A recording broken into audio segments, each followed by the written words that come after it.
Selamat pagi, salam sejahtera untuk kita semua. Om Swastiastu, Namo Buddhaya, salam kebajikan. Kami ucapkan terima kasih Bapak Ibu dan selamat datang dalam acara workshop peningkatan kapasitas untuk pelaksanaan promosi kesehatan rumah sakit. Yang terhormat Ibu Dr. Diah Ayu Puspandari, apoteker, Magister Kesehatan, Master of Business Administration, Ahli Asuransi Kesehatan, Ketua Tim Pengabdian Masyarakat, Transformasi Media Digital Berbasis Web untuk pengembangan implementasi program PKRS.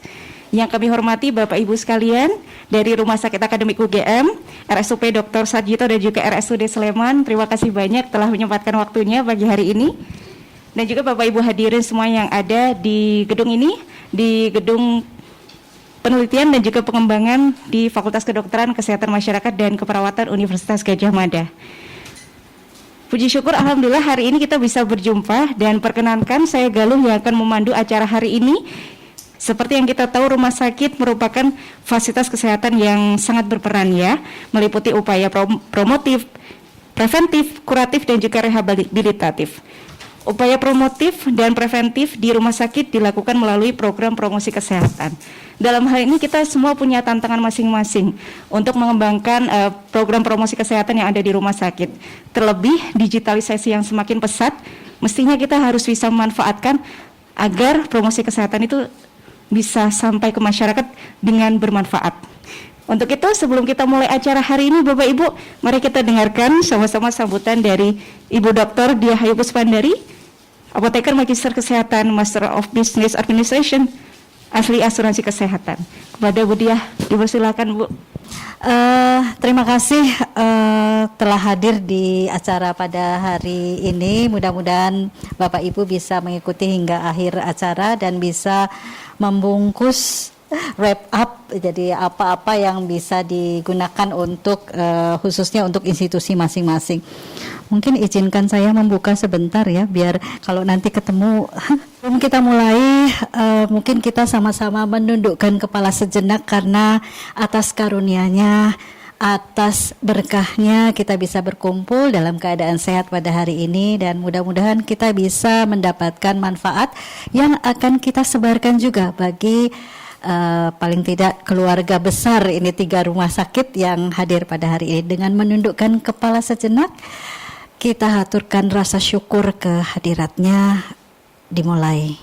Baik, pada hari ini kita akan membuka acara dengan merenungkan kembali bahwa PKRS adalah garda terdepan sebetulnya dari semua masalah kesehatan, baik itu di tatanan komunitas, di tatanan bisa pendidikan, tempat kerja, dan fasilitas kesehatan sebagai salah satu tempat di mana permasalahan kesehatan sudah nyata dan dikeluhkan oleh masyarakat. Kemarin saya mengampu satu webinar tentang kebijakan di diabetes mellitus tipe 2 khususnya yang paling banyak. Ternyata 25-30%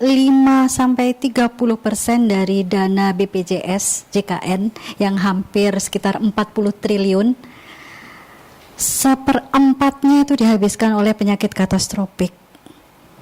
Dan untuk DM sendiri cukup besar juga karena yang diampu sekarang pun yang datang itu belum sampai 30% dari yang seharusnya sampai.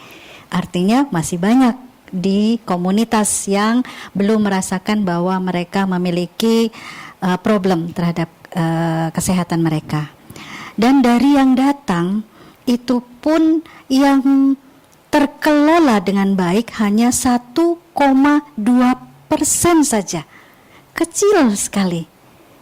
Kenapa kira-kira ini bisa terjadi? Karena DM itu kan terapinya jangka panjang. Kemudian juga tidak cuma kepatuhan dari pemberi layanan provider, tetapi juga bagaimana para pasien ini juga ikut patuh ya terhadap terapinya. Rata-rata yang menyebutkan ketidakpatuhan itu sedikit adalah merasa sudah lebih sehat. Kemudian juga ada yang menyatakan bosan karena panjangnya tadi, terapinya panjang, bosan. Akhirnya beralih ke layanan lain. Ada sebagian yang beralih ke terapi tidak konvensional tapi yang tradisional atau komplementer. Walaupun biaya komplementer ini pun tidak sedikit. Cukup mahal juga ternyata pengobat tradisional. Dan kami pernah melakukan satu penelitian untuk schizofren. Biaya yang dibutuhkan untuk tenaga-tenaga non medis ya, yang konvensional, yang tradisional itu ternyata jauh 3 sampai 4 kali lebih tinggi dari pengobatan yang dilakukan secara medis, karena obat-obat schizofren kan relatif tidak mahal ya, cukup murah itu obat-obat oralnya ya. Nah, ini yang menjadi tumpuan dari banyak sektor, dari banyak segmen ini teman-teman di PKRS. Artinya kita akan lebih memberikan peluang banyak ke arah hulu. Jadi kalau tadi hilir itu, jadi kita tinggal nerima saja yang sudah sakit dan dia butuh layanan kesehatan. Nah, yang hulu ini jarang sekali difikirkan. Tidak cuma dari fasilitas kesehatan saja, tetapi dari tatanan yang di atasnya, kebijakan. Saya coba lihat di National Health Account. National Health Account itu anggaran, seberapa besar nih anggaran Promkes sebetulnya. Ternyata sekitar 14, sekian persen yang kalau kita pilah lagi untuk screening itu kan untuk mencari ya sebelum, itu cuma 0,2%. Wah, ini menganut versi minimalis.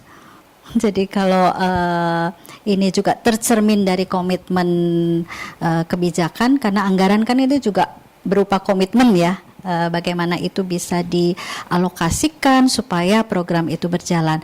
Mudah-mudahan dengan peningkatan kapasitas, tidak cuma kapasitas kita melakukan kegiatan promosi kesehatan, tetapi kapasitas melakukan perencanaan. Jadi bagaimana agar kegiatan ini bisa terlaksana dengan baik, tentu dengan perencanaan yang baik pula.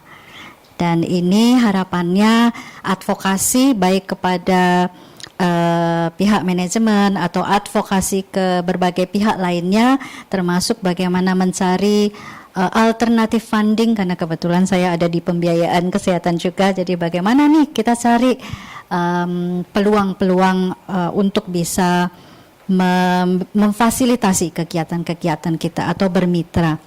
Sehingga saya mengapresiasi tinggi kepada Bapak Ibu yang hadir pada hari ini.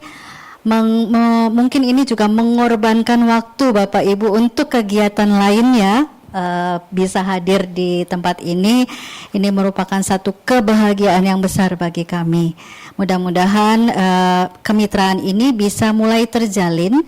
Dari 3 institusi kita bisa saling bertukar info, kita bisa menjalin kekerabatan, kita jadi punya persaudaraan ini ya, persaudaraan Promkes ya. Ini bisa terjalin dengan baik, dan kami juga sangat mensupport apa yang Bapak Ibu lakukan, termasuk jika ada hal-hal yang bisa difasilitasi oleh kami. Dan juga tak lupa kami ucapkan terima kasih kepada semua yang sudah membuat acara ini berlangsung. Ada Mbak Galuh dan rekan-rekan dari CHBP dan yang lain sebagai support terhadap jalannya acara pada hari ini, dengan mengucapkan bismillah atas nama yang Maha Kuasa, dan atas ridhonya juga acara ini kita buka untuk bisa dilangsungkan hingga siang hari nanti.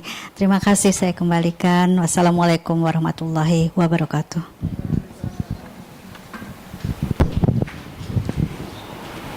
Baik, terima kasih banyak Bu Diah. Nah, bisa lewat ya Bu ya, saya nggak tahu bisa nggak apa Bu.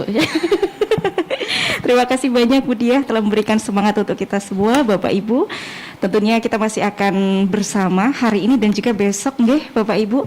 Dan hari ini izinkanlah saya untuk menyampaikan beberapa rangkaian acara yang bisa Anda ikuti sampai dengan usai nanti.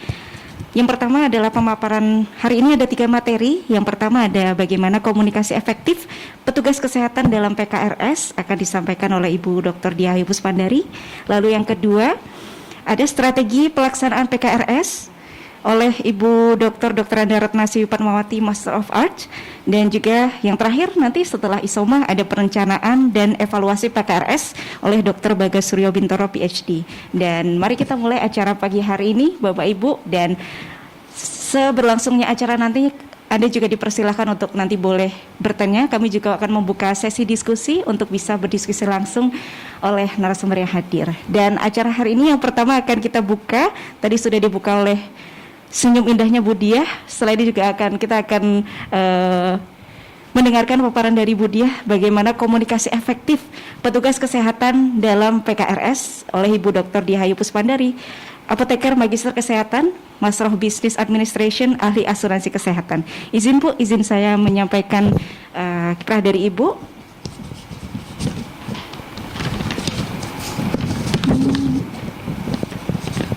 Bapak Ibu yang berbahagia, Ibu Dr. Diah Yupuspandari, EPT Magister Kesehatan, MBA AAK, merupakan dosen di Departemen Kebijakan dan Manajemen Kesehatan, Fakultas Kedokteran, Kesehatan Masyarakat dan Keperawatan Universitas Gadjah Mada. Beliau juga merupakan Ketua Pusat KPMAK, Pusat Kebijakan Pembiayaan dan Manajemen Asuransi Kesehatan, FKKMK UGM.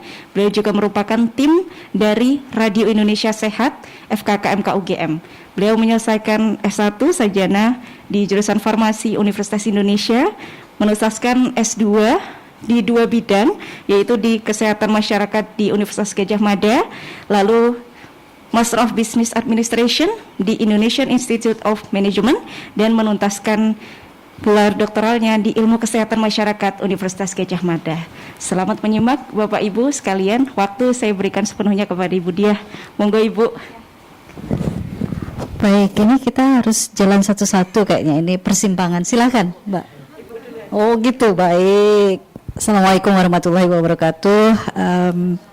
Kita mulai sesi awal ini, sebetulnya berat banget ya judulnya, komunikasi efektif. Jadi seefektif apa sih komunikasi itu ya? Baik, mungkin perkenalan pertama, nama saya Diah.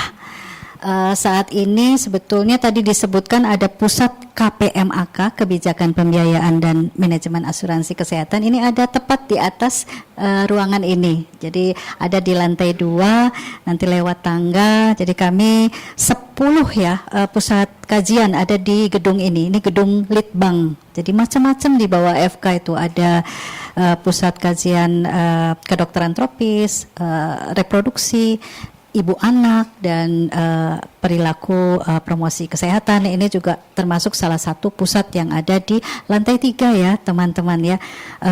Lantai 3 berarti lebih tinggi derajatnya daripada KPMAK. Baik, saya biasa dipanggil Diah, jadi silahkan Bapak Ibu memanggil saya dengan nama panggilan tersebut. Saya akan membagikan 1 lembar kertas dengan spidol. Karena tadi saya sudah kenalan ya, kita saling mengenal, mungkin jadi makin sayang. Katanya tak kenal maka tak sayang. Di atas kertas putih tadi, Bapak Ibu silahkan membuat 1 gambar apa saja, bisa bunga, tumbuhan ya, bisa hewan, bisa bagian tubuh atau apa saja yang merepresentasikan Bapak Ibu. Jadi silahkan tuangkan gambar apa saja yang merepresentasikan Bapak Ibu sekalian. Silahkan, apa yang kira-kira saya itu cocoknya apa ya, silahkan. Kemudian di gambar tersebut di bawahnya tolong diberikan nama. Ini pelajaran PAUD ya. Jadi silakan. Apa saja. Semua gambar bagus. Itu Pak Tino Sidin kalau zaman dulu ya. Bagus, bagus. Ya, silakan. Mulai merenung nih. Apa sih sebetulnya yang kira-kira cocok ya untuk ada yang merenungnya lama mencari wangsit nih ya. Kira-kira apa ya? Silakan.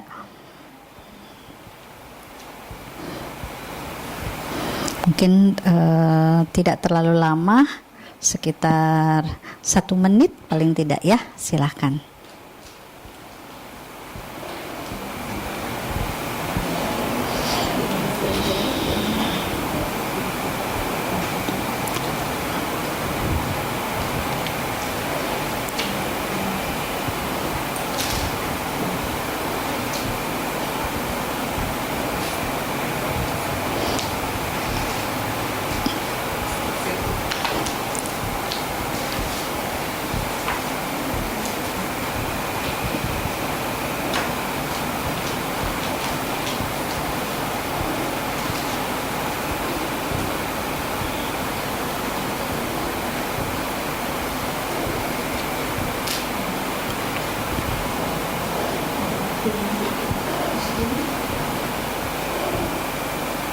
Ya.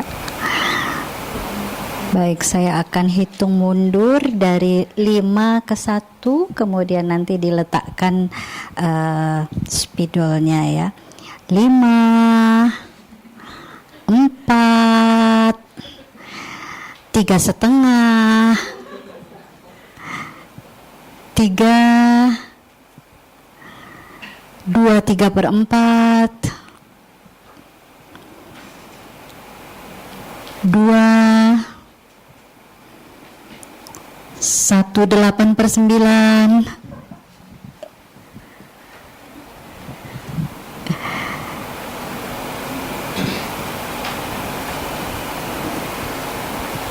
1/7/9,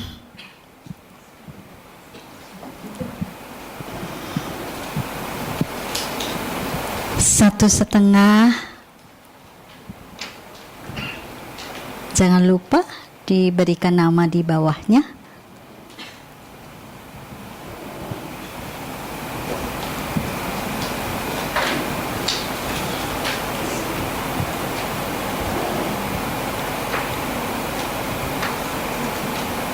Satu,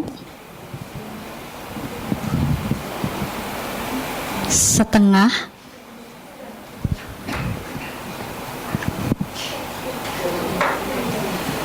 selesai. Silahkan letakkan spidolnya dan sudah selesai semua ya. Mungkin saya akan tanya satu dulu deh. Saya kok tertarik dengan Bapak yang baju hitam ya.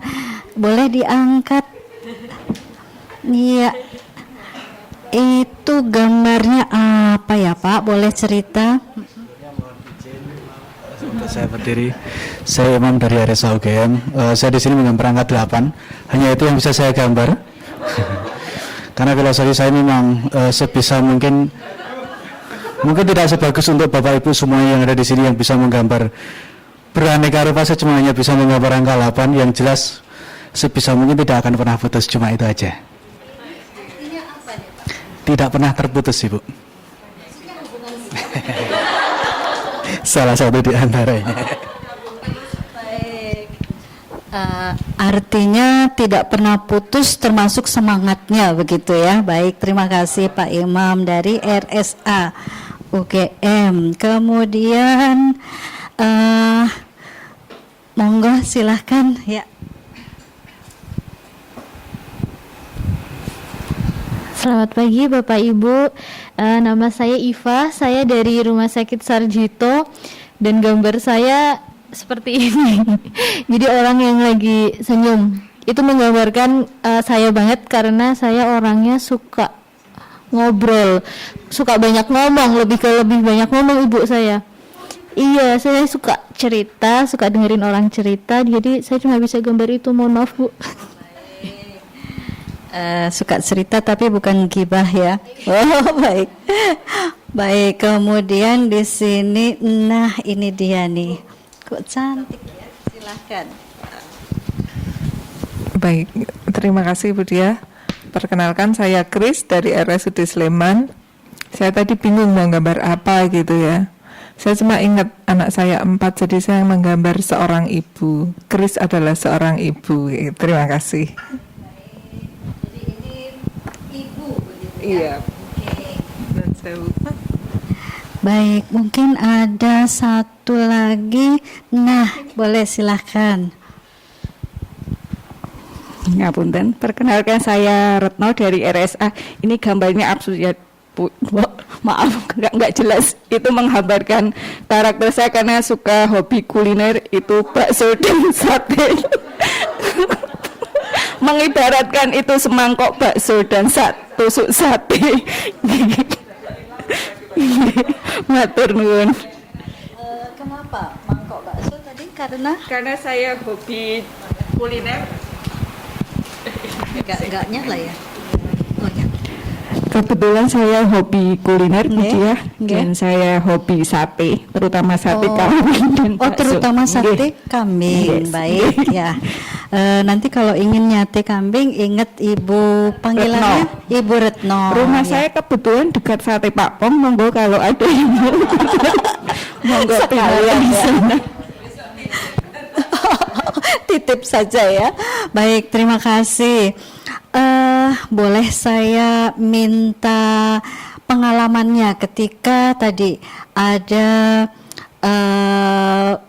ide apa atau bagaimana perasaannya ketika menggambarkan atau mencari apa ya yang mewakilkan begitu. Ya, terima kasih waktunya. Saya Taufik Ilyas dari RSUD Sleman.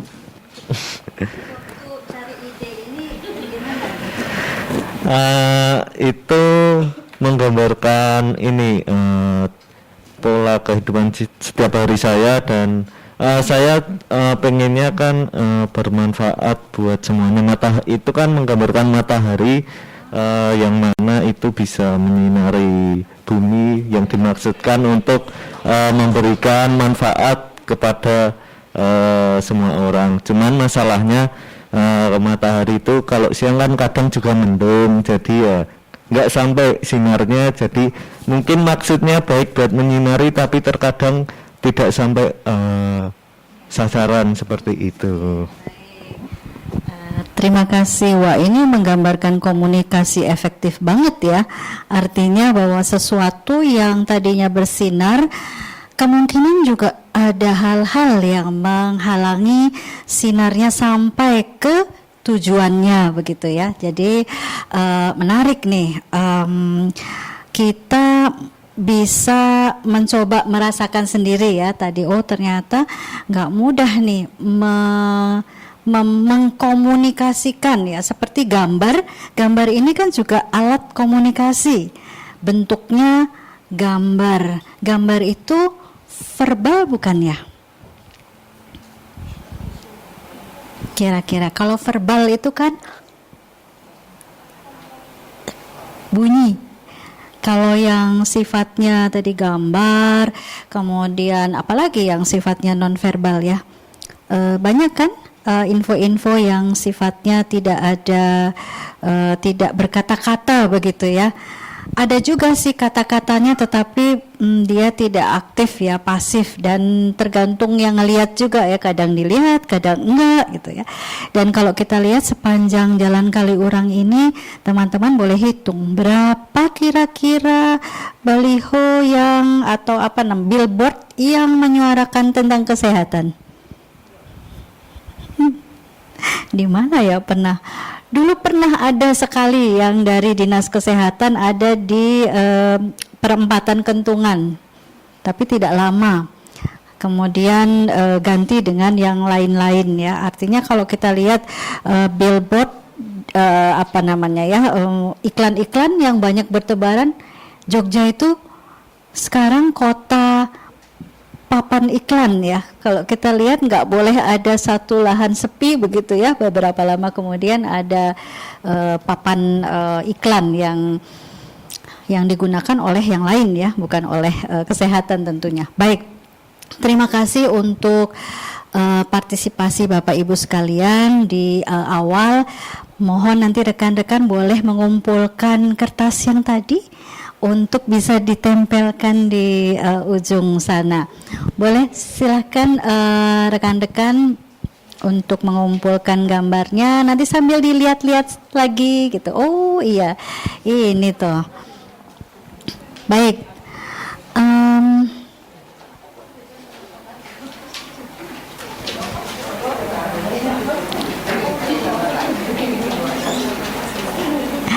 Ya, karena waktu saya juga tidak lama, mungkin kita bisa tayangkan ke slide berikutnya.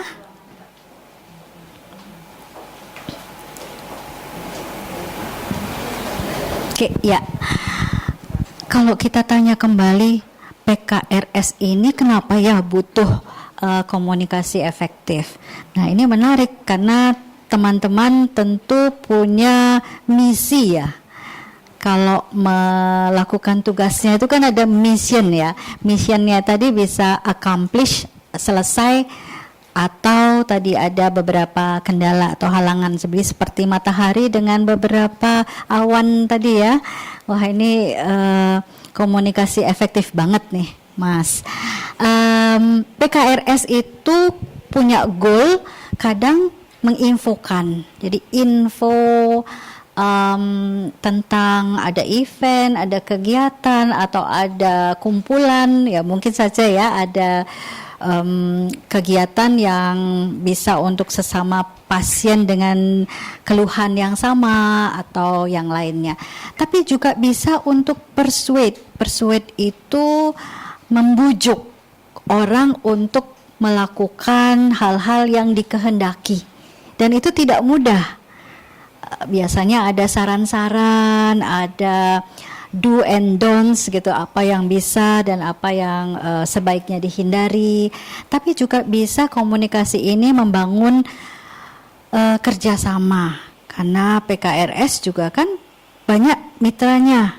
Ada kerja bareng dengan departemen-departemen klinisnya, atau juga dengan bagian-bagian lain di rumah sakit, atau bahkan dengan teman-teman di luar dari institusi. Jadi ini yang membuat kita kepingin komunikasinya itu efektif. Efektif itu artinya apa ya? Nah, boleh next. Nah, kalau kita lihat komunikasi itu kan sebetulnya proses ya. Proses dengan siapa kita berkomunikasi, karena jarang sih komunikasi itu sendirian. Jadi komunikasi itu bisa, kalau kita sendirian, saya sedang broadcast sendirian pada satu ruangan, tetapi ada komunikannya di luar dari ruangan. Jadi tetap ada penyampai dan yang menerima informasi. Nah, yang penting kita lihat lagi adalah siapa sih komunikan kita? Karena kita akan membungkus info itu tergantung dari ini siapa yang menjadi komunikan kita. Bungkusan komunikasinya itu seperti apa ya? Pakai tas kresek atau pakai yang eko, yang ramah lingkungan, atau seperti apa ya? Nah, kemudian apa yang kita sampaikan? Nah, itu juga sangat-sangat mempengaruhi. Kemudian pakai apa kita sampaikan? Dengan media apa disampaikan? To whom, kepada siapa? Kemudian efek apa yang kita inginkan? Efek apa itu berarti tadi ada yang ya memberikan info saja, ada yang persuade itu sampai membujuk mereka melakukan hal-hal yang diinginkan. Itu juga nggak mudah, karena merubah perilaku itu susah sekali. Membutuhkan kesabaran, kemudian juga bahasa yang mudah dimengerti oleh komunikannya. Kemudian juga kadang perlu ada punishment, tapi punishmentnya juga bisa dipilih nih. Punishmentnya apa nih kira-kira yang membuat seseorang bisa melakukan. Kenapa punishment itu perlu? Menarik ya, karena seseorang bisa berperilaku berbeda loh dengan lingkungan yang beda. Misalnya saya kalau lagi di sini-sini aja, misalnya di tempat-tempat, saya kebetulan suka fotografi, kadang suka cari tempat untuk motret-motret gitu ya. Wah, pas foto gitu lihat, ada bekas-bekas itu loh, sampah-sampah plastik, mesti saya kumpulin dulu gitu supaya fotonya cantik gitu ya.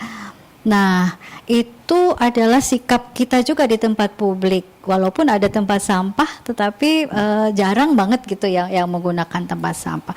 Tapi begitu saya pergi ke satu tempat, satu negara begitu, yang saya lihat semua orang kok gitu ya, dan ada denda jika seseorang membuang sampah di tetangga kita lah, contohnya di Singapura ya. Itu kan seseorang jadi berubah perilakunya kan, di negaranya sendiri dia barber begitu ya, tapi begitu dia pergi ke satu tempat yang punya aturan ketat, berubah tuh perilakunya. Artinya seseorang juga bisa loh mempercepat perubahan perilaku dengan tadi ada hal-hal yang membuat seseorang patuh ya terhadap treatment. Karena PKRS ini kunci juga loh untuk optimalnya sebuah terapi. Tadi kan kepatuhan seseorang untuk mengikuti hal-hal, atau bisa meringankan supaya severity atau keparahan dari penyakitnya itu juga menjadi bisa dihindari. Ya, next. Nah, ini tadi kalau komunikasi itu ada komunikatornya, ada yang menerima dan ada media. Pesan disampaikan, dia efektif kalau dipahami sesuai dengan yang kita inginkan. Kalau dipahami tapi mispersepsi atau misunderstanding gitu ya. Kalau Miss Universe masih cantik ya. Jadi kalau mispersepsi atau misunderstanding ini agak susah nih ya. Next. Nah, kemungkinan bisa terjadi tidak efektifnya sebuah komunikasi karena next ada noise. Noise ini seperti apa? Next. Nah, mungkin sebelum kita lihat noise itu seperti apa, kita coba lihat dulu. Kalau tadi kan ada verbal, ada non-verbal ya. Kalau yang verbal itu pakai ada bunyi, ada nada suara, ada kata-kata, dan ada gesture. Kalau gesture tok, itu saja dia sudah 55%. Nah, boleh dibuka maskernya sedikit sebentar? Boleh dibuka sebentar? Ya, dibuka sebentar saja. Bismillah. Mudah-mudahan. Lalu coba senyum. Senyum. Senyum. Senyum. Ya, baik, terima kasih. Ada sesuatu yang berbeda nggak kalau kita senyum? Ada rasa-rasa yang lain tidak kalau senyum? Nah, itu mungkin juga salah satu gesture. Saya ingat itu ada satu rumah sakit yang nulis SI2C 7D. Saya bingung apaan sih ini, kode apa ya?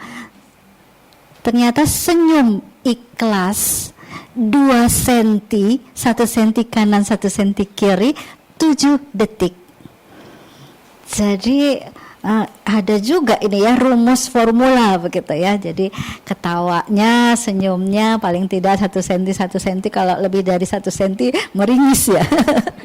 Nah, ini juga menarik. Jadi ada gesture atau bahasa tubuh ketika kita melakukan komunikasi cukup potensial ternyata. Itu saja sudah 55% ya. Empati, mendengarkan, mengangguk, itu saja juga salah satu gesture ya. Kalau ada orang bicara, kita kan itu simple ya, cuma ngangguk atau senyum gitu saja dia sudah senang karena sudah ada empati ya, tanda bahwa direspon.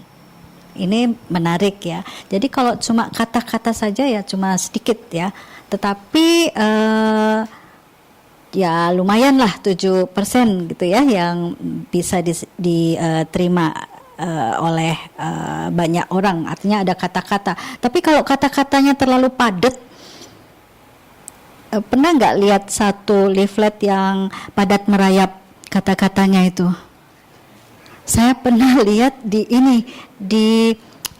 pintu kereta dekat di HOS Cokro Aminoto itu. Dulu akan ada kereta ya, palang kereta di sana. Saya lihat tengok kanan, tengok kiri sebelum melintasi rel kereta, udah gabrus itu ya karena kelamaan bacanya itu kan. Jadi perlu juga itu ya dievaluasi, benar nggak sih sepanjang itu kalimatnya ya. Tapi ada juga dari kata-kata yang cukup menempel di benak saya ketika saya pergi ke tukang jahit, betulkan sol sepatu dan jahit tas. Dia bikin slogannya, cintamu tak sekuat jahitanku. Wah, itu keren banget ya. Jadi sangat pintar dia mencari kata-kata. Nah, teman-teman juga mungkin bisa itu mengolah kata sehingga bisa nancep gitu ya di benak seseorang. Dan di Kulon Progo, tapi sayangnya sudah dicopot. Itu ada optik kacamata Lina. Di bawahnya itu mungkin karena agak sensitif ya, dia nulisnya gini, Anda ingin mata sejeli mata polisi gitu tulisannya. Jadi optik Lina gitu ya di Kulon Progo. Saya lewat lagi kok udah nggak ada ya, mungkin diprotes Pak Polisi ya. Ya baik, next. Nah, noise ini bisa macam-macam, ada berupa pengetahuan yang nggak cukup. Jadi kita mau kasih info, mau kasih tadi ya berbagi, sharing, tapi nggak cukup nih. Pengetahuan siapa yang nggak cukup? Bisa dua-duanya. Komunikatornya juga belum tahu banyak. Kemudian ketika ditanya, direspon, dia juga mau jawab, tapi biar nggak kelihatan nggak tahu, biasanya tuh muter ya, dibungkusnya pakai kata-kata yang nggak jelas gitu ya. Nah ini juga noise, nggak nyampe infonya. Kemudian statusnya beda. Ini kadang-kadang juga kalau di kesehatan ini ada asimetri informasi, karena yang lebih tahu itu biasanya kan tenaga kesehatan. Nah, si pasien ini dia tidak memiliki hal yang sama kuatnya dengan pemberi layanan. Nah, ini kadang juga bisa noise karena dia mau nanya takut gitu. Nanti nanya disangka gimana gitu ya, nggak ngerti. Nah, itu yang budaya kita bertanya kan kecil.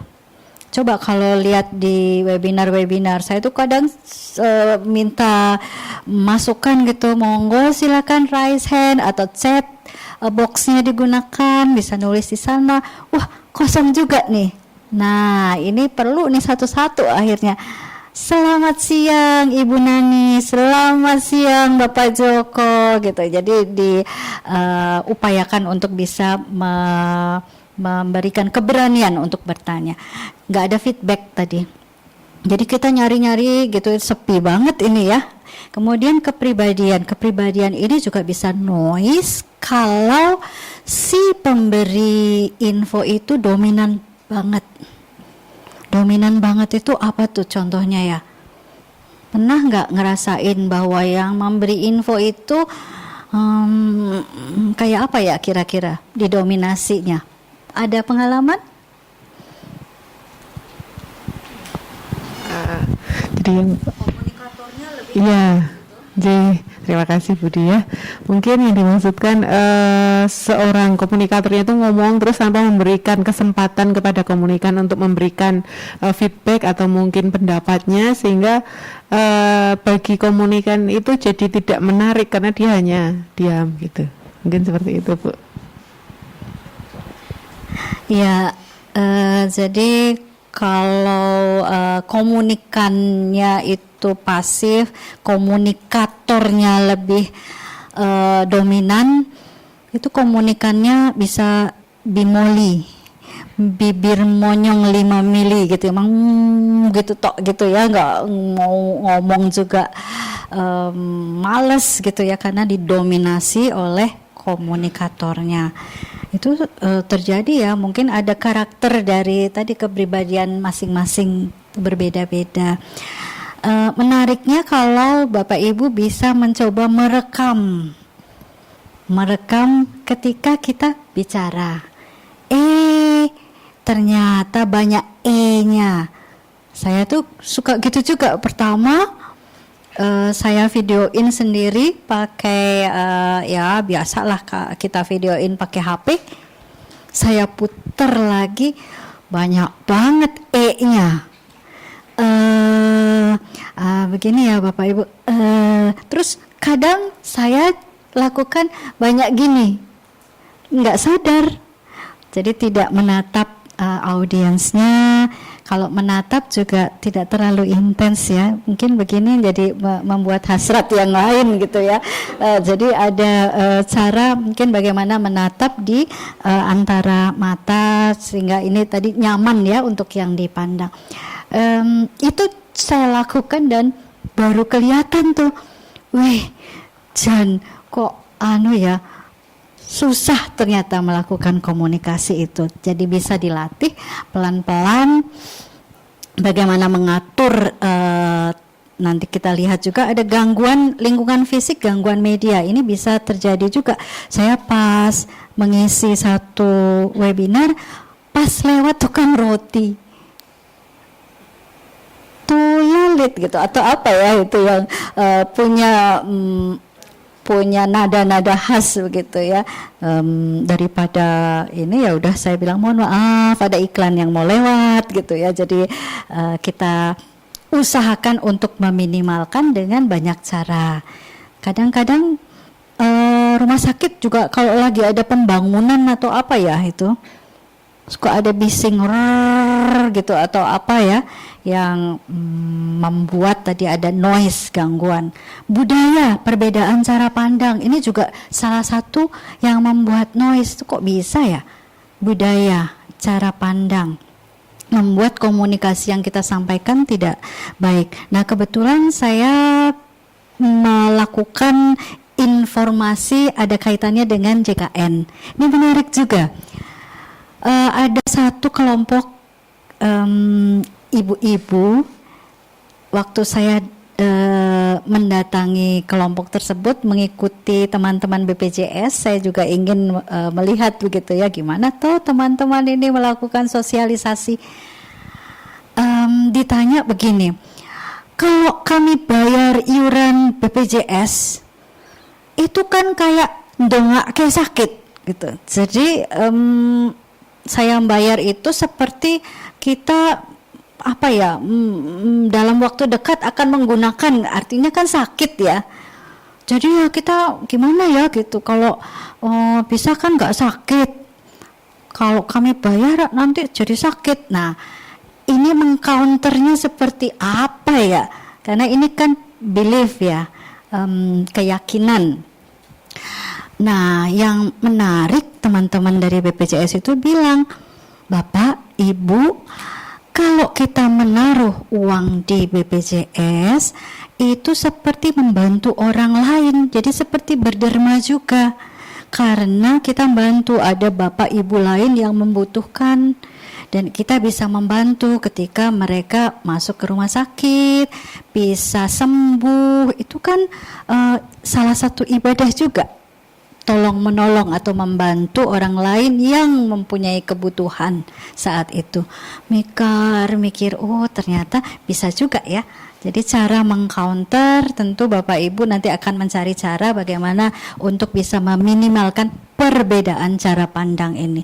Nah kalau biologis ini bisa terjadi karena misalnya komunikatornya ada kebetulan ada gangguan tenggorokan misalnya, pas lagi mau melakukan tugasnya tiba-tiba serak, jadi kayak bagaimana saudara-saudara, bagaimana gitu, aduh ini kok nggak bisa nih ya. Nah ini cara mengatasinya gimana tuh kalau ada gangguan biologis, pas lagi batuk atau flu berat jadi rada bindeng gitu ya. Kalau teman-teman gimana nih kalau lagi ada teman lain nggak satu tim? Bisa bergantiankah atau gimana? Oh enggak pernah. Atau ada yang teman-teman punya pas lagi sakit atau apa?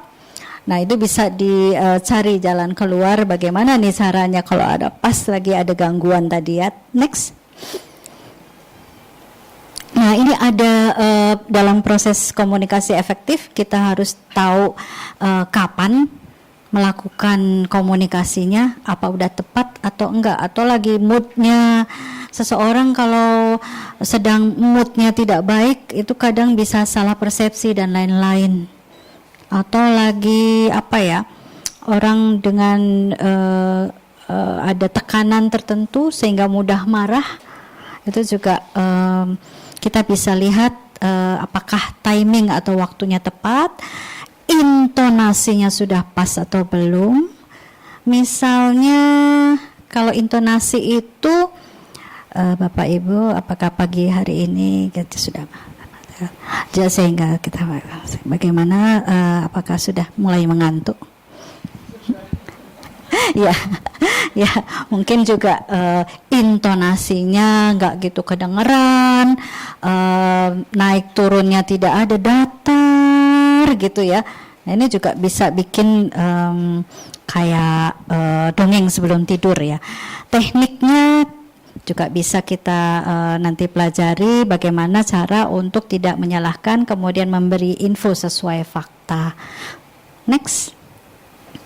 Nah ini yang bisa kita coba lihat, ada 6 hal active listening. Ini tadi dengan bahasa tubuh kita merespon gitu ya. Oke, senyum dengan menandakan bahwa kita mengerti, kita menerima info-infonya begitu ya. Kemudian ada empati. Jadi kita bayangkan kita ada di posisinya misalnya ya. Nah, ini bisa membuat kita memahami, lebih memahami. Kalau seseorang itu kita kira-kira kita mau lakukan apa nih? Memberikan info saja atau mau merubah perilaku. Nah, kita lihat seperti berhenti merokok. Itu kan nggak bisa suruh Bapak ini konsekuensinya nanti paru-parunya bolong, bosok. Terus apalagi gitu ya, wah enggak apa-apa. Ini kan paru-paru saya mau bosok, mau apa gitu ya. Nah, ini juga kita coba lihat seperti apa nih untuk yang sudah menjadi kebiasaan lama, tidak mudah, ya, menarik ya. Kemudian humble. Jadi humble itu bukan terus lemah gitu, tetapi kita memposisikan tadi, kalau terlalu dominasi, ini juga seseorang kan nggak ada yang tidak suka juga ya untuk awas loh kalau Bapak sekali lagi begini nggak manut sama saya, wes nanti 2 minggu lagi saya terima yasinan gitu misalnya gitu kan. Wah itu kok sekali ya, mungkin maksudnya baik ya untuk memberikan tadi punishment, tetapi tadi tidak semua orang bisa menerima hal-hal seperti itu.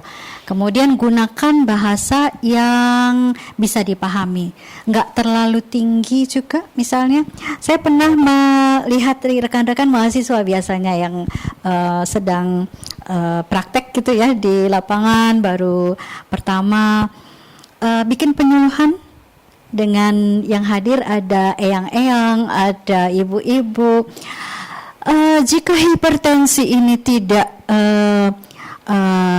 dikelola dengan optimal, maka akan terjadi pengobatan yang tidak sustain, sehingga semua pengobatan itu waste, itu iki yo apa iki ya kadang maksudnya baik tetapi tidak proper sesuai dengan tadi, ingatkan kepada siapa, kemudian apa yang ingin dirubah, apa yang ingin disampaikan. Kemudian stay aware, ini tadi terlalu tidak mendengarkan dengan baik tadi ya. Jadi kebanyakan memberi. Bagus sih donasi ya, donasi kata-kata. Kadang kalau terlalu menggebu-gebu bisa donasi saliva, ya, saking menggebu-gebunya ya. Kemudian menggunakan statement saya. Jadi kalau kita memberi statement misalnya Bapak itu gimana sih, udah dibilangin. Jadi Bapak tuh harus begitu. Jadi kebanyakan kita memberikan tadi ya instruksi kepada orang tersebut. Nah, saya tahu kalau ini nih sulit ya bisa dilakukan, kan lebih enak ya. Saya tahu karena yang berhenti merokok itu menarik juga Bu Siwi ya. Selamat datang Bu Siwi. Selamat menikmati minuman hangat. Oh, kopi. Nah, menariknya ini ada lomba, oh bukan rokok deng, HIV/AIDS, lomba untuk membuat poster aware terhadap HIV, perilaku-perilaku yang mengarah ke sana begitu ya. Yang menang ini lucu loh, ininya idenya, mata kemudian terbuka, bawahnya itu resletingnya jeans yang digembok. Jadi di bawahnya buka mata, tutup celana, gitu kan? Itu lucu banget tuh. Artinya bahwa itu mudah gitu ya, mudah dicerna supaya tadi setia pada pasangan dan lain-lain ya, tidak tadi ya menebarkan pesona kemana-mana begitu. Ini menarik dan itu tumbuh dari anak-anak muda. Jadi kita bisa mencoba membuat media. Nah, nanti akan ada ya media-media apa saja yang bisa digunakan. Mencoba dari kacamatanya si komunikan. Kadang menurut kita udah keren, udah bagus, tapi ternyata komunikasinya tidak efektif karena posisinya beda. Bahasa yang kita gunakan beda dengan bahasanya mereka. Kalau kita pakai istilah mereka juga menarik ya. Nah, yang rokok saya jadi baru ingat Bu Siwi, ada lomba gambar juga. Anak-anak itu gambar dibagi dua kertas gambarnya. Sebelah itu ketika dengan ayah ibunya duduk di sofa, bapaknya ngerokok, kemudian sebelah lagi di bawah jembatan gitu. Loh, ini apa tuh Dek? Artinya iya, ini bapak ngerokok terus duitnya habis, terus berapa tahun kemudian nih kita jadi tinggal di bawah jembatan. Wah, itu kok anunya anak-anak loh itu. Artinya menarik ya, orang tua pun kadang mungkin bisa terpengaruh gitu ya oleh anak-anaknya. Biasanya gitu ya. Kalau istrinya, istrinya lebih nggak didengar gitu ya, bapak-bapak ya kepengennya tadi ngerokok itu memang tidak mudah ya untuk bisa berhenti dan perlu treatment yang terus menerus ya. Saya rasa cukup dan ada waktu diskusi atau sudah habis Mbak? Cek. Jadi Bu, terima kasih banyak. Mungkin karena Bu Siwi sampun hadir, nanti waktu diskusinya dijadikan satu tidak apa-apa. Mengupayakan komunikasi efektif di mana saja dan membawa diri menjadi pribadi yang komunikator yang baik dan juga komunikan yang baik ya Bapak Ibu. Nanti pulang-pulang senyum 7 cm ya 7 detik ya Bu ya. 7 detik ya Bapak Ibu. Terima kasih banyak Bu Dia dan telah hadir Ibu Dr. Ada Retnasi Parmawati, Master of Arts. Selamat datang Ibu. Dan silahkan Ibu. Bapak Ibu, setelah kita mendengarkan materi tentang bagaimana komunikasi yang efektif, nanti diskusi akan kami jadikan satu. Setelah itu kita bersamakan Isoma. Namun sebelumnya, mari kita simak materi bagaimana strategi pelaksanaan promosi kesehatan rumah sakit oleh Ibu Dr. Anda Retna Siwi Fatmawati, Master of Arts. Izin Ibu, kami perkenalkan Ibu. Monggo Bu, enggak? Oh, ya. Duduk dulu. Enjoy. Ngapunten Bu. Ibu Siwi merupakan dosen di Departemen Perilaku Kesehatan, Lingkungan dan Kedokteran Sosial FKKMK UGM. Beliau merupakan ketua di Pusat Perilaku dan Promosi Kesehatan FKKMK UGM, merupakan tim Radio Indonesia Sehat FKKMK UGM. Beliau menyelesaikan sarjananya di antropologi di Universitas Gadjah Mada, lalu menuntaskan studi magisternya di antropologi di Ateneo di Manila University, the Philippines, dan menuntaskan gelar doktoralnya di Health Policy and Management di Universitas Gadjah Mada. Dan kami juga mempersilahkan Anda Bapak Ibu untuk menyantap apa yang sudah ada di depan Anda, boleh dinikmati sambil kita menyimak lagi bagaimana strategi pelaksanaan PKRS yang baik. Untuk Bu Siwi kami persilahkan Bu, monggo. Baik, terima kasih juga sudah diperkenalkan saya. Selamat datang Bapak Ibu semuanya dari Rumah Sakit Akademik dari Sleman, RSUD Sleman dan Sarjito. Oh ya, terima kasih atas kehadirannya. Sudah praktek ya, ini sebetulnya hanya semacam apa ya? Saya ingin lebih mengatakan saya bukan provokasi saja. Saya bukan prof sebagai profesor tapi provokator. Jadi profnya provokator. Ya, jadi ini tentang strategi pelaksanaan promosi kesehatan di rumah sakit, karena memang kalau tadi Bu Diah sudah sangat menukik ya bagaimana komunikasi dan seterusnya. Kalau saya sedikit agak makro ini sebetulnya, karena sebetulnya pelaksanaan promosi kesehatan di rumah sakit itu tidak hanya sekedar membagikan leaflet, membagikan brosur atau membuat video dan seterusnya, tetapi lebih kepada bagaimana secara keseluruhan strateginya gitu ya. Apa sebetulnya yang harus dilakukan oleh rumah sakit gitu ya. Jadi ini merupakan ya tadi provokasinya. Saya takutnya nanti begitu pulang langsung wah ini harus punya ini dan seterusnya. Ini ya artinya kita mulailah ada yang ideal seperti itu.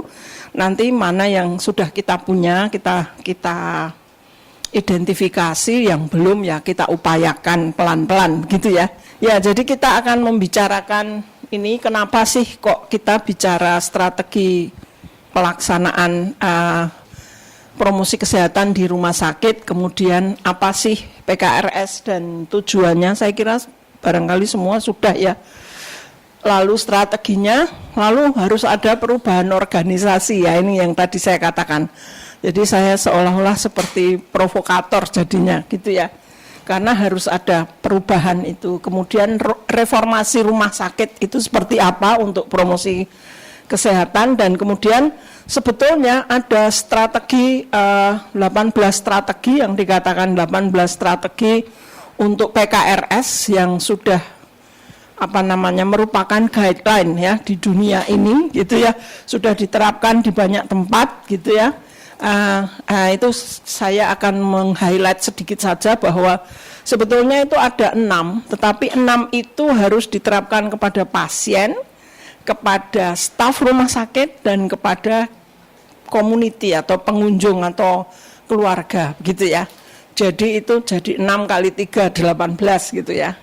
Lalu bagaimana? Apa yang harus dilakukan rumah sakit untuk health promoting hospital? Karena memang hospital itu tempat yang sangat ideal untuk itu. Walaupun sebetulnya mungkin kita tidak punya wilayah dan sebagainya ya.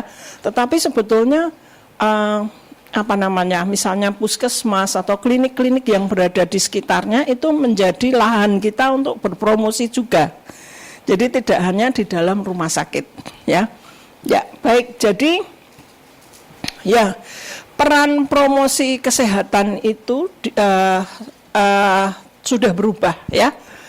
Tidak lagi terbatas pada, nah ini memang mungkin punya saya slide-nya cuma bland ya. Cuma nggak ada bagus-bagusnya itu loh. dibandingkan dengan Budiah tadi ya, warna-warni gitu ya. Jadi tidak lagi terbatas pada memberikan informasi terkait kalau pasien sudah mau pulang gitu ya. Terus itu adalah promosi kesehatan, itu tidak. Jadi tidak hanya di situ ya. Tetapi merupakan bagian integral dari proses perawatan kesehatan dan terkait masalah klinis. Berarti yang berhubungan dengan masalah klinis dari pasien ya. Pendidikan ya tentu saja. Jadi promosi kesehatan kita ini mestinya merupakan pendidikan untuk pasien maupun keluarganya ya, dan juga staf di rumah sakit semua gitu ya. Kemudian perilaku dan organisasi. Organisasi ini juga perlu ini di menjadi bagian integral. Jadi dia juga harus memperhatikan bagaimana sih promosi kesehatan di rumah sakit. Nah, jadi biasanya ini memang sedikit sekali dibahas ya, dan biasanya karena rumah sakit ya, maka upayanya hanya kuratif dan rehabilitatif ya, sehingga mungkin saya tidak tahu bagaimana porsi dana atau budget untuk promosi kesehatan dan juga untuk SDM promosi kesehatan di rumah sakit itu seperti apa gitu ya. Nanti wah ini bisa diskusi seru ini saya kira ya. Baik. Jadi untuk meningkatkan kualitas perawatan pasien dengan penyakit kronis yang jangka panjang begitu, Promkes itu perlu menjadi lebih baik dan menyatu ya dalam kerangka sistem kesehatan yang lebih besar. Jadi ini mestinya juga diadopsi oleh manajemen gitu ya. Manajemen juga merumuskan apa sih promosi kesehatan yang harus kita lakukan dan seterusnya. Ya, dan ini sangat luas sebetulnya. Coba karena di setiap ruangan, di setiap bagian itu kan punya promosi kesehatannya sendiri-sendiri gitu ya, yang tidak bisa disamakan gitu ya. Jadi, wah kalau melihat promosi kesehatan di rumah sakit itu ada berapa bangsal, ada berapa macam spesialisasi ada berapa macam penyakit dan sebagainya. Ini semua kan harus bisa lah, tidak akan habis-habisnya gitu ya, memberikan edukasi atau promosi kepada pasien, keluarganya maupun kepada staf rumah sakit itu sendiri gitu ya.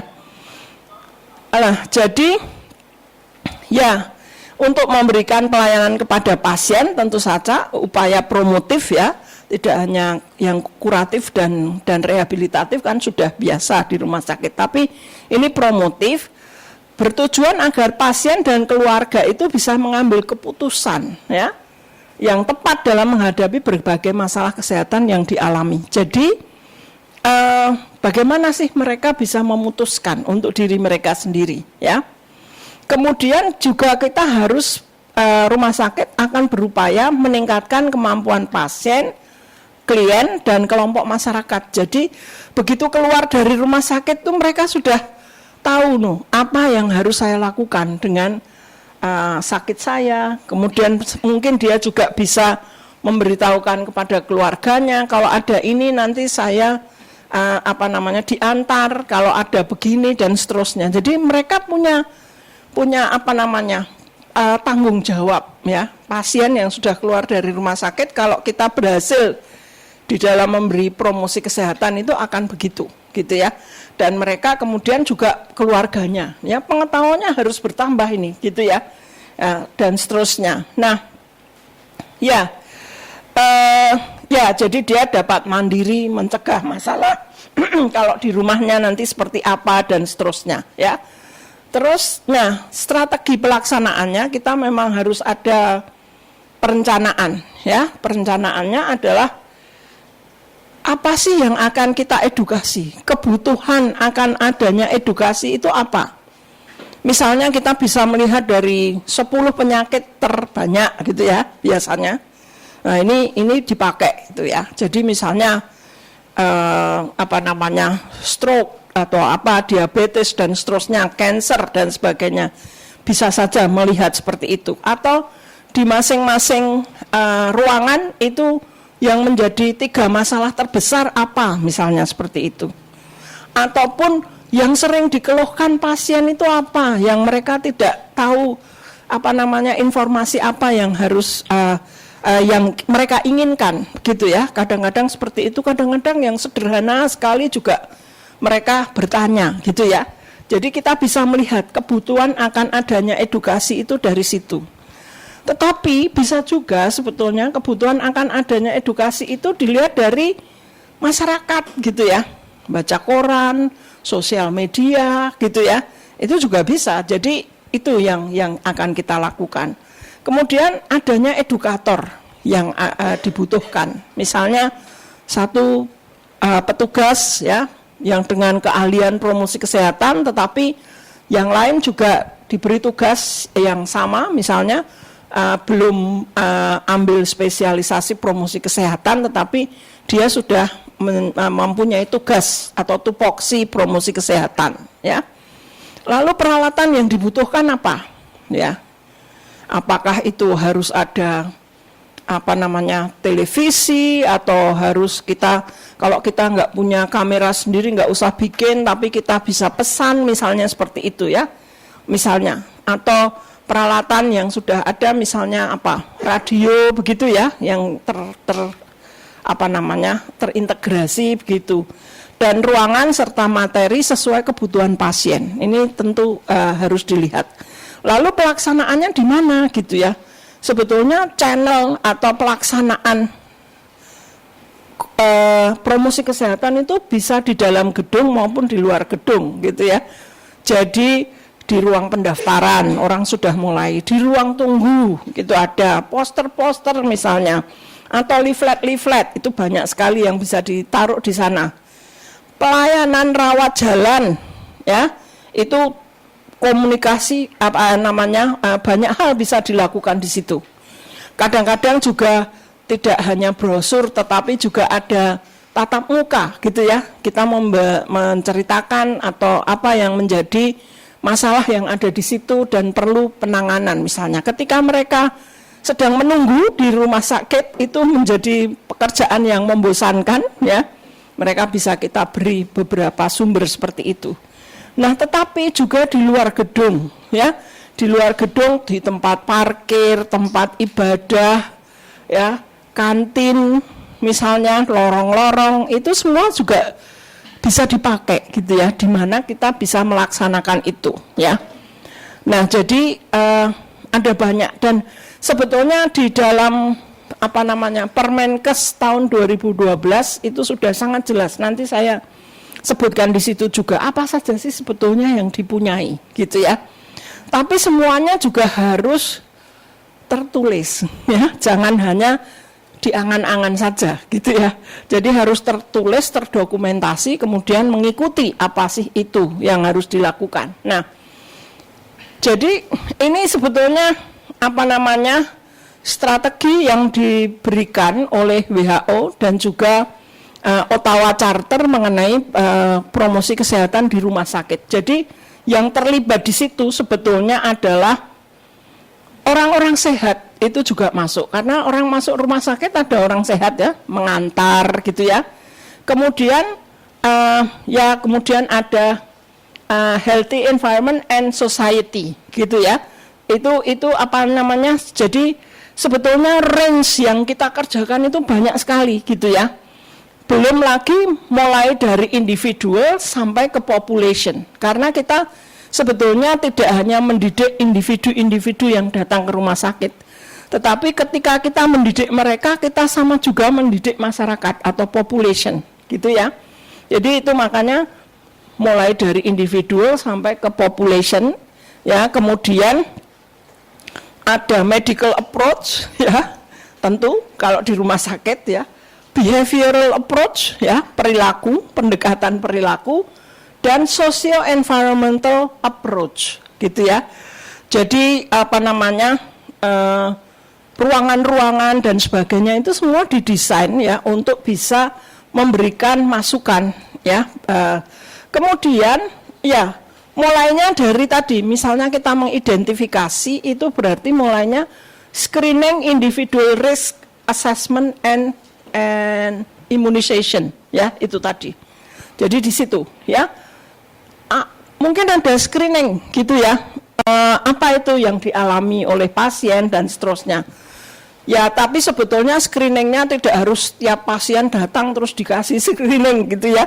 Bisa saja kita misalnya di ruangan ini, katakanlah yang ada di bangsal ini, apa saja sih penyakitnya, yang terbesar apa misalnya dalam 6 bulan gitu misalnya. Kemudian kita topiknya itu yang akan kita diskusikan atau kita berikan untuk promosi kesehatan. Kemudian health information apa yang diperlukan, kemudian health education dan skill development yang harus kita buat, ya. Kemudian community action ini sampai ke masyarakat atau tidak, supaya loh ini penyakit seperti ini tuh seharusnya selesai di masyarakat misalnya, tapi kenapa harus dibawa ke rumah sakit gitu ya. Apalagi kalau di Sarjito saya kira kita sudah tersaring ya, hanya penyakit-penyakit yang berat saja ya, dan kita sudah bisa mengidentifikasi apa itu sebetulnya gitu ya. Lalu yang penting lagi ada organizational development ya. Jadi secara organisasi juga harus ada strateginya begitu ya. Ya. Kemudian sampai kepada economic and regulatory activities. Jadi bisa sampai kepada kebijakan dan budget gitu ya. Akan seperti itu. Oke. Selanjutnya Mbak. Nah ini jadi kita itu harus adalah perubahan organisasi gitu ya. Jadi rumah sakit harus menetapkan diri menjadi health promoting hospital ya. Jadi di situ itu tugasnya tidak hanya kuratif dan rehabilitatif, tetapi promosi gitu ya. Ini dan peningkatan sumber daya rumah sakit manusianya berarti harus ada yang latih gitu ya, dilatih. Kemudian harus ada ya tadi SDM-nya, dana, sarana dan sebagainya. Ya, dalam rangka menjadi itu. Memang seharusnya rumah sakit itu adalah health promoting hospital gitu ya. Itu menjadi satu saya kira ada di dalam Permenkes juga ya. Coba Mbak sebelumnya ini nanti itu sebelum ya. Nah, jadi oke, yang ini Permenkes tadi. Permenkes. Ya. Jadi pengembangan promosi kesehatan rumah sakit menurut Permenkes nomor 4 tahun 2012 ini ya. Menyatukan segala pemahaman dan sikap terhadap mental yang positif dari direksi, pemilik rumah sakit ya, dan petugas rumah sakit ya, untuk promosi kesehatan itu ya. Dan mempersiapkan segala bentuk dan tugas kelembagaan PKRS. Kalau sekarang bagaimana? Ada enggak bentuk dan tugas kelembagaan PKRS? Ada atau sudah ada atau belum? Sudah ya? Sudah. Ya. Berarti ada ada beberapa hal yang harus dilakukan oleh rumah sakit menjadi setiap tahunnya apa yang harus dilakukan, ada laporannya begitu ya. Ya, bagus sekali. Kemudian mempersiapkan seluruh petugas yang telah memahami semua filosofi, prinsip, tujuan, sarana ya, aksi dari promosi kesehatan rumah sakit itu sendiri juga ya. Jadi ini merupakan komitmen rumah sakit ya, tidak hanya komitmen petugas promosi kesehatan gitu ya maksudnya. Ya. Kembali lagi ke yang atas Mbak Ja, sehingga diperlukan ada reformasi rumah sakit gitu ya, bahwa ya jadi begini, rumah sakit itu adalah tempat di mana orang bisa mendapatkan edukasi yang paling baik tentang penyakit ya, dan kesehatan, katakanlah begitu ya. Jadi tidak hanya di dalam rumah sakit saja, tetapi juga di luar rumah sakit ya. Di beberapa rumah sakit saya tidak tahu. Kalau di Sarjito ada ini community development atau tidak ya. Yang tugasnya adalah keluar gitu ya. Tidak hanya di dalam tetapi juga keluar. Masyarakat di sekitar itu butuhnya apa toh gitu ya. Demikian juga mungkin di Sleman maupun di RSA gitu ya. Masyarakat sekitar itu butuhnya apa? Tidak harus keluar physically, tetapi bisa juga misalnya melihat pada sosial media tadi, kemudian berita online dan sebagainya gitu, kira-kira kebutuhannya apa ya.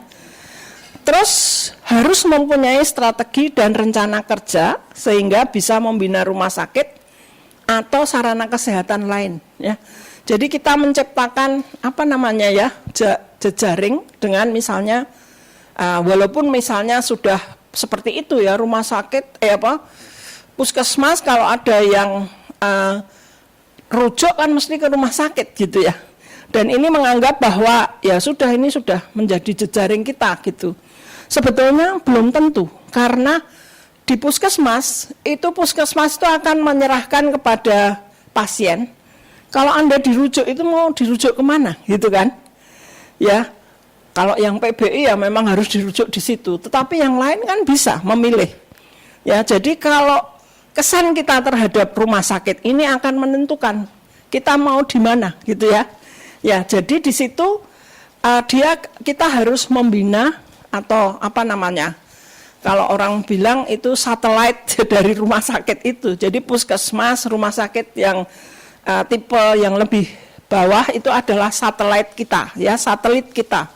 Itu sama diperlakukan sama seperti rumah sakit kita sebetulnya dalam hal informasi dan sebagainya gitu ya. Jadi kita harus bisa membina rumah sakit itu secara efektif dan efisien. Rumah sakit yang ada di lingkungan kita itu ya, di lingkungan sekitar. Nah, juga rumah sakit memiliki perangkat organisasi, tenaga, dana, dan sarana serta peralatan untuk berinteraksi secara efektif. Saya contohkan beberapa rumah sakit swasta itu mempunyai apa yang disebut community development ya. Jadi dia kadang-kadang pergi ke satu daerah gitu ya. Di sana dia tidak hanya melakukan pengobatan gratis ya, tidak, tetapi membina yang ada di sana. Bahkan melatih misalnya posyandu, dilatih macam-macam gitu ya. Itu kemudian karena mereka sudah tahu rumah sakit itu, akhirnya masyarakat lebih percaya kepada rumah sakit ini. Jadi ada kita bilang community development, pemberdayaan, pengembangan masyarakat gitu ya, community engagement gitu ya. Nah, terus Mbak, nah ini tadi kecil-kecil, tapi ini sebetulnya saya cuma ingin menunjukkan bahwa sebetulnya ada 18 strategi, core strategi untuk health promoting hospital, di mana satu itu adalah kepada pasien, ya, lalu kepada staff dan kepada community. Jadi staff itu pun harus dikenai promosi kesehatan, ya, jangan hanya kepada pasien saja, tetapi juga staff. Karena dengan begitu, mulai dari tukang parkir sampai direktur, katakanlah begitu, itu harus punya komitmen yang sama, gitu ya. Nah, pernah saya mengantar di satu rumah sakit di Singapura, gitu ya, yang namanya janitor, ya, petugas kebersihan, itu bisa menjelaskan dengan tuntas, gitu ya, bukan tuntas-tuntas secara klinis, ya. Jadi kalau ibu mau pergi ke sini itu harus di sini dulu, antre di sini dulu, atau sebetulnya ini bisa telepon saja misalnya, dia bisa menjelaskan walaupun dia petugas kebersihan gitu ya. Ya jadi apalagi kalau ini orang asing gitu ya, ketahuan ini bukan orang Singapura gitu ya. Jadi di sana Anda akan begini-begini, terus habis itu dari situ Anda harus ke sana dan seterusnya. Jadi alurnya itu dia jelas banget gitu. Ya, itu juga ada di dalam posternya itu ada. Dia menunjukkan sebetulnya ada standing banner. Ini loh alurnya, begitu ya. Jadi dia juga ada dasarnya, begitu ya. Jadi ini, nah, jadi tidak hanya kepada pasien dan masyarakat saja, tapi kepada staf juga tadi ya. Jadi staf ini juga harus paham ya. Misalnya juga dulu kita melatih petugas untuk smoking cessation, berhenti merokok di satu klinik gitu ya. Ini pasiennya bilang, loh kami disuruh berhenti merokok Bu, tapi itu di tempat parkir ada banyak orang masih merokok gitu ya. Nah ini kan nggak bisa seperti ini. Tempat parkir juga harus bersih dari sana. Apalagi kalau ada orang pakai baju putih merokok di tempat parkir gitu, walaupun katanya ini di luar gitu, artinya dokter merokok di luar gitu ya. Kan nggak bisa seperti itu. Jadi tidak dari paling depan satpam, tukang parkir sampai yang di paling dalam itu juga harus komitmen yang sama gitu ya. Terus Mbak, nah jadi sekarang apa sih yang harus dilakukan rumah sakit untuk strategi ya pengembangan promosi kesehatannya? Ya satu adalah tentang kebijakan manajemen. Di situ harus terdapat kebijakan tertulis tentang promosi kesehatan di rumah sakit. Ya, kemudian memiliki unit promosi kesehatan. Ini semua sudah ya. Mempunyai tenaga pengelola promkes ya. Mempunyai anggaran. Nah, anggaran itu tidak hanya sekedar anggaran yang diambilkan sisa-sisa gitu ya, tapi tetap harus diutamakan gitu ya. Oke. Kemudian rencana berkala kegiatan promkesnya itu apa? Ya. Sarana prasarana tentu saja ya, misalnya ada TV, ada board, ada mana yang bisa dipakai untuk masang poster dan seterusnya. Kemudian jadwal dan pelaksanaan kegiatan. Jadi ini juga harus terjadwal ya, tentang promosi kesehatan di seluruh jajaran karyawan. Jadi karyawan juga ada jadwal ya. Kemudian terakhir tadi apa Mbak sebelumnya? Selalu berupaya meningkatkan kapasitas pengelola promkes. Jadi kalau ada kesempatan untuk latihan dan sebagainya. Ya, selanjutnya kajian kebutuhan masyarakat rumah sakit ya. Jadi kebutuhan pasien rumah sakit itu apa, kebutuhan keluarga, kebutuhan pengunjung untuk rumah sakit itu apa gitu ya. Kebutuhan pengunjung itu misalnya ya kalau saya harus jalan dari sana ke sana itu pakai apa tuh ya supaya cepat gitu, jadi ada semua barangkali kebutuhan, tidak hanya kebutuhan fisik tetapi juga informasi gitu ya. Kemudian kajian promosi kesehatan itu juga harus ada, kemudian rancangan promkes buat pasien, buat keluarga ya, dan buat pengunjung ini juga harus ada dan semuanya tertulis gitu ya. Selanjutnya pemberdayaan masyarakat tadi ya, pemberdayaan masyarakat rumah sakit itu memberikan informasi secara jelas terhadap kondisi pasien, termasuk pengobatan, perawatan, dan faktor-faktor yang mempengaruhi kesehatan pasien. Kemudian memastikan bahwa masyarakat di sekitar rumah sakit mempunyai akses informasi. Ya, jadi kalau mau ke sini itu sebelumnya itu sudah ada informasi begitu ya. Bisa saja sih sebetulnya dengan website ya, tentu tidak hanya yang terpajang di rumah sakit saja gitu ya. Nah, kemudian di ruang pendaftaran atau di bagian pendaftaran administrasi itu juga ada yang menyambut baik gitu ya.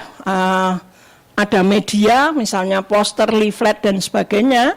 Kemudian di poliklinik juga ada dan seterusnya. Saya kira ini tempat-tempat di mana orang bisa mendapatkan informasi gitu ya, sampai kepada menyediakan promosi kesehatan di luar gedung, misalnya tempat parkir, kantin, tempat ibadah, kalau perlu kamar mandi gitu ya.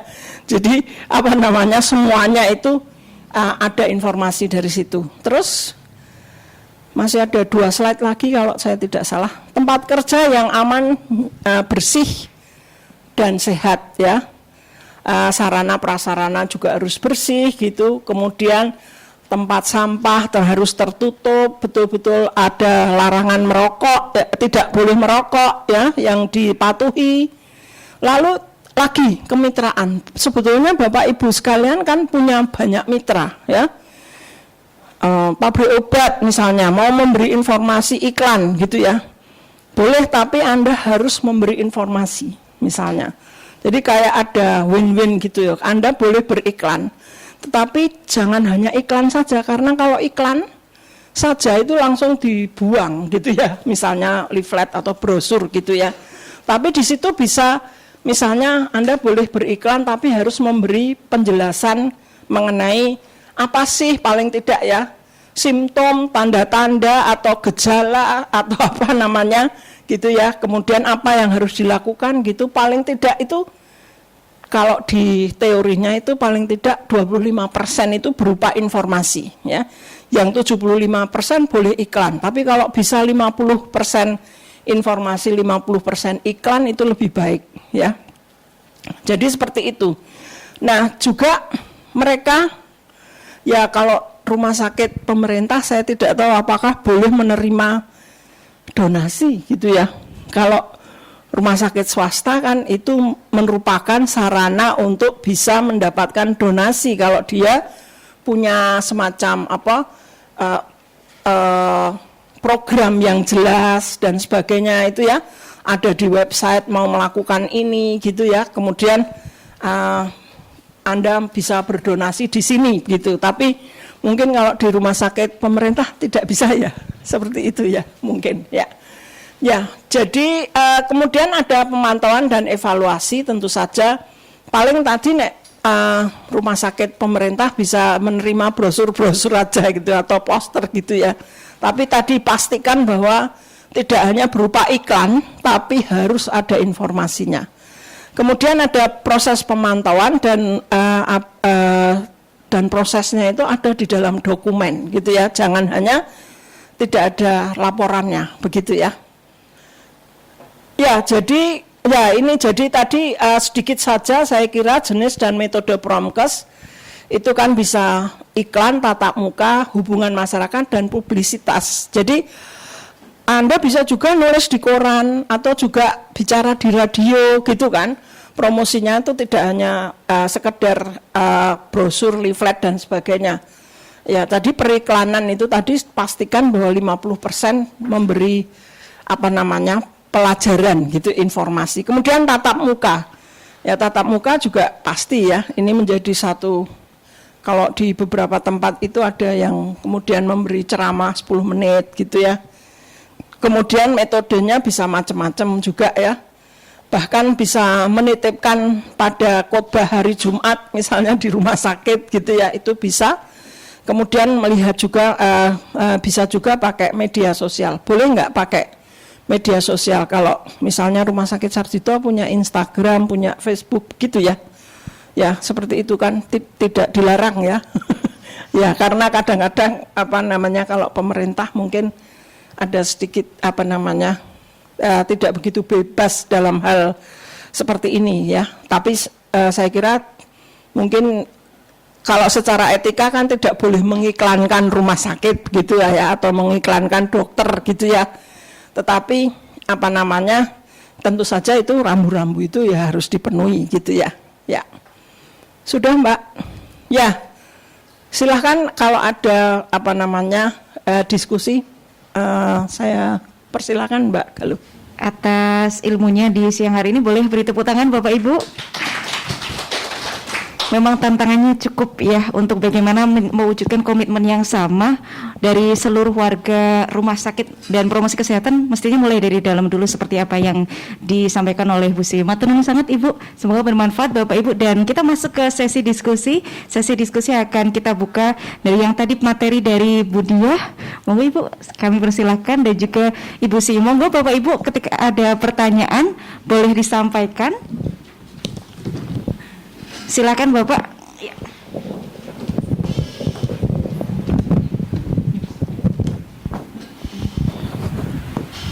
Mungkin bisa lebih kencang saja Pak, nggak cukup.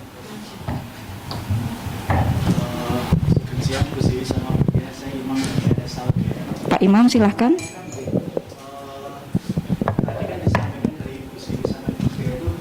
Salah satunya adalah Radio Indonesia Sehat jika itu di tim sana gitu, di sini Saudi gitu. Kemudian kami di daerah Saudi juga ingin tahu seberapa besar peluang radio untuk di era sekarang, terutama yang banyak digital ini, untuk promosi kesehatan di rumah sakit di sini sana. Mungkin ditujukan ke di sini sana. Ya, jadi kita memang di dalam Radio Indonesia Sehat ini kita kan punya acara gitu ya, dan acara ini biasanya dialog tanya jawab begitu antara dokter yang ahli begitu untuk banyak sekali materi begitu ya. Kemudian setelah itu dibuat podcast ya. Nah, podcast ini kemudian kita masukkan di dalam website ya. Dari situ kemudian ada judul-judulnya masing-masing. Sebetulnya kalau kita melihat pada website itu kemudian apa yang kita butuhkan tentang kesehatan itu ada di situ. Tentang penyakit jantung, yang kemarin itu tentang bedah misalnya gitu ya. Apa saja di situ itu akan banyak sekali. Jadi di situ mungkin pada saat radio ini disiarkan itu tidak banyak yang mendengar gitu ya, tetapi orang bisa kemudian selalu balik lagi kepada topik itu ketika dia membuka website ataupun membuka ini ya, ketika kita mencari di handphone gitu misalnya dengan kata kunci ini, itu akan ketemu di situ. Raisa misalnya tentang diabetes gitu ya, akan di situ. Jadi ya kenapa sebetulnya memang kok lebih enak kalau nonton YouTube misalnya daripada mendengarkan radio begitu ya, ataupun juga banyak hal yang lain yang menarik gitu ya. Tetapi ini bisa sesuatu yang pengetahuan yang dimana kita itu selalu bisa balik ke situ gitu ya. Nah jadi ini cuma memang kekurangannya adalah kadang-kadang orang itu maunya tidak panjang-panjang gitu ya, sehingga kita memang harus mempunyai versi yang pendek gitu ya. Ada yang 3 menit, 2 menit itu lebih baik gitu ya. Jadi ada promosi seperti itu. Nah, kalau di dalam ini sebagai sesuatu promosi kesehatan rumah sakit di luar gedung gitu jadinya ya. Kalau yang di dalam gedung kan tentu saja disesuaikan dengan apa yang dibutuhkan di rumah sakit itu sendiri. Seperti tadi misalnya di ruangan ini 10 penyakit terbesarnya apa misalnya seperti itu, sehingga itulah yang kemudian digunakan sebagai topik ya untuk itu begitu. Kalau saya melihatnya seperti itu, dan itu sebetulnya juga kalau kita sambil nyopir misalnya atau sambil ini bisa mendengarkan itu ya, lewat Play Store juga bisa ya Mbak Galuh ya. Tapi sebetulnya yang kalau kita selalu ingin kembali lagi itu pakai podcast tadi ya.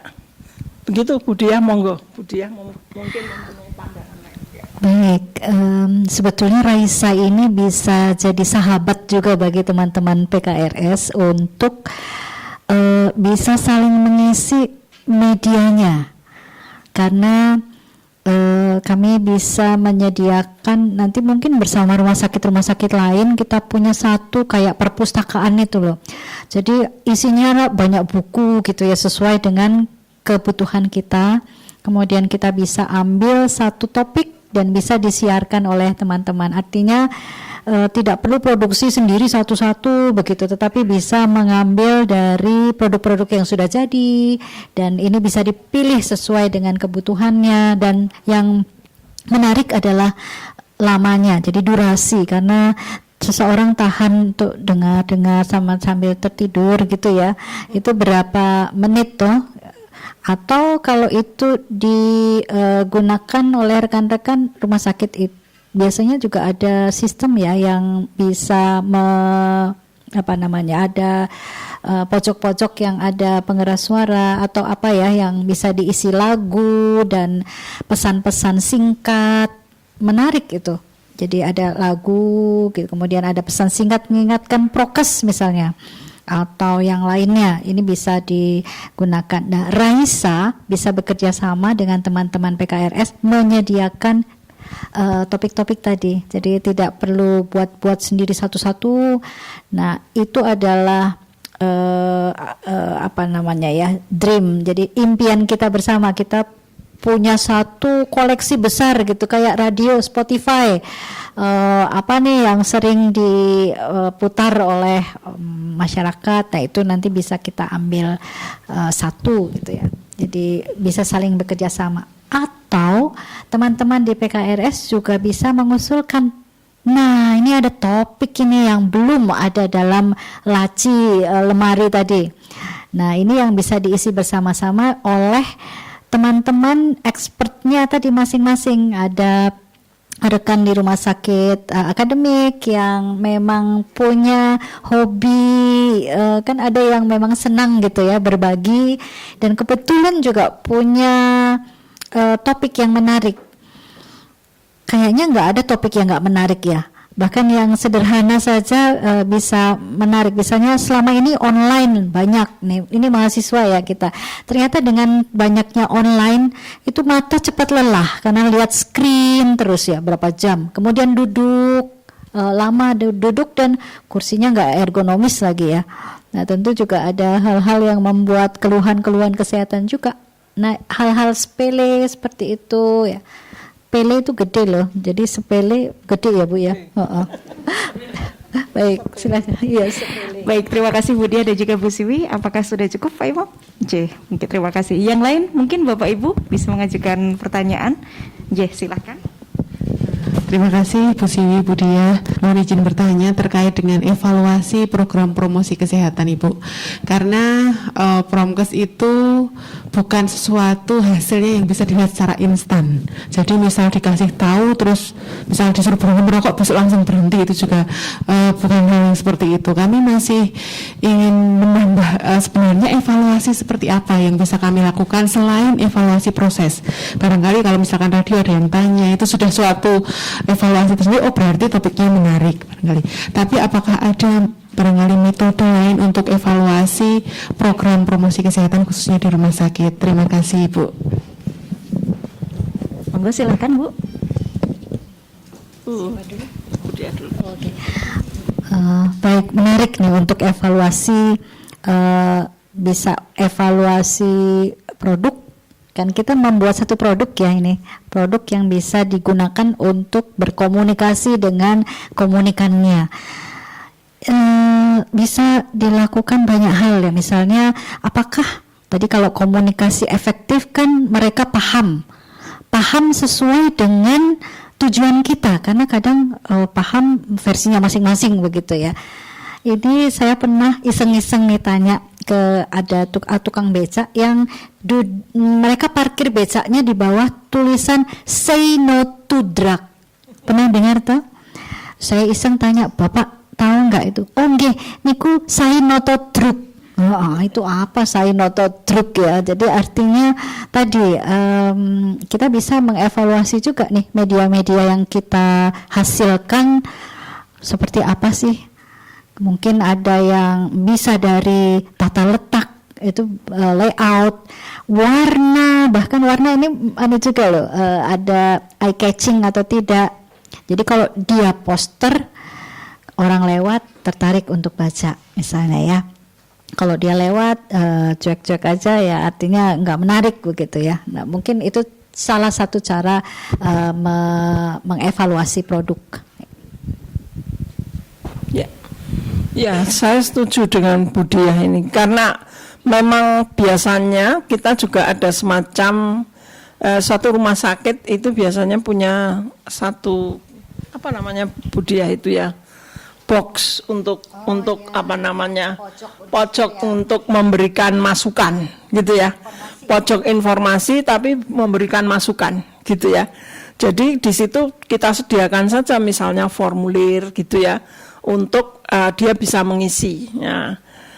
Tentang misalnya tentang larangan merokoknya cukup apa enggak, itu dipatuhi apa enggak, tahu sama orang-orang itu, apakah pernah melihat ada orang yang merokok di dekat rumah sakit misalnya gitu ya. Ya, tetapi tentu saja tidak untuk semua yang dilakukan ya, tetap harus ada spesifik gitu ya. Misalnya itu. Kemudian misalnya di kanker tulip misalnya gitu ya. Sebetulnya apa sih yang dia butuhkan untuk mendapat informasi misalnya seperti itu masih diidentifikasi. Tapi ketika kita sudah memberi ya ada kalau gitu dibikin poster. Nah, Anda tahu nggak ini poster ini apa gitu ya isinya dan seterusnya gitu ya.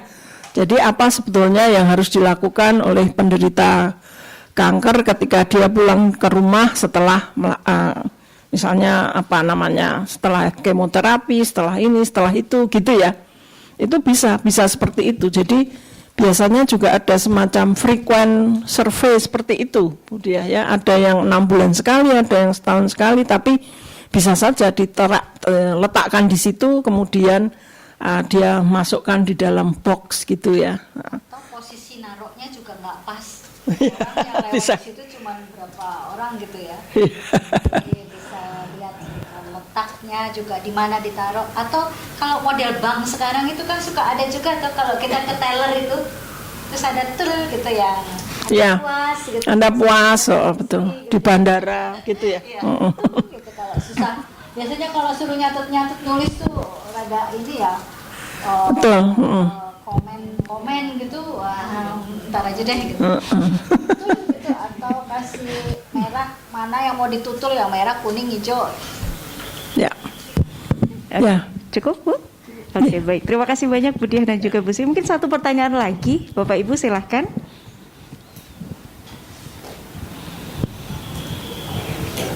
Ada lagi mungkin kami buka satu pertanyaan lagi sebelum nanti kita bersama-sama untuk isoma, lalu setelah itu jam 1 kita masuk ke materi strategi evaluasi PKRS setelah ini.